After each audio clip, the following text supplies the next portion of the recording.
రాష్ట్ర ప్రభుత్వం ప్రవేశపెట్టినటువంటి ఏదైతే ప్రజాపాలన ఉందో దానిలో 99 రోజుల యాక్షన్ ప్లాన్ అని తీసుకొని వచ్చారు. ఇవాళ తెలంగాణ రాష్ట్రానికి వస్తున్నటువంటి ప్రతి పైసా కేంద్ర ప్రభుత్వం నుంచి వస్తున్నప్పటికి కూడా గ్రామాల అభివృద్ధి పూర్తిగా కేంద్ర ప్రభుత్వ సహకారంతో కేంద్ర ప్రభుత్వ నిధులతో జరుగుతున్నప్పటికీ ఇవాళ రాష్ట్ర ప్రభుత్వము కాంగ్రెస్ పార్టీ కనీసం ప్రోటోకాల్ని కూడా పాటించని దుస్థితి వల్ల గ్రామాలలో కనిపిస్తూ ఉంది.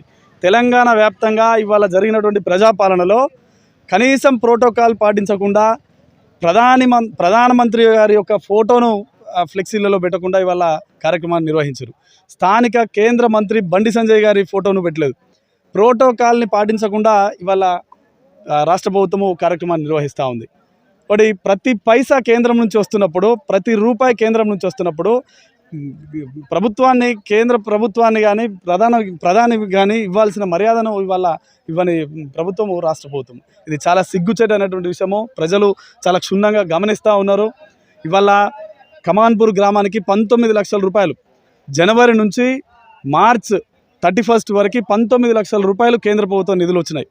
ఇవాళ కొత్తపల్లి మండలానికి సంబంధించి దాదాపు 1.5 లక్షల రూపాయలు కొత్తపల్లి రూరల్ మండలానికి ఇవ్వడం జరిగింది.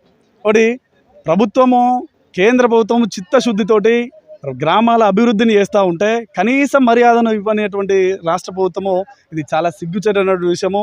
కనీసం ఇప్పటికైనా స్పందించి రాష్ట్ర ప్రభుత్వము గుర్తించి కేంద్ర పథకాలు కానీ కేంద్రం ఇస్తున్నటువంటి డబ్బుల విషయంలో కానీ కేంద్ర ప్రభుత్వానికి ఇవ్వాల్సినటువంటి మర్యాదను ఇవ్వాలని చెప్పేసి భారతీయ జనతా పార్టీ పక్షాన డిమాండ్ చేస్తూ ఉన్నాను. నా పేరు Vemula Anil Kumar, BJP district council member, Karimnagar.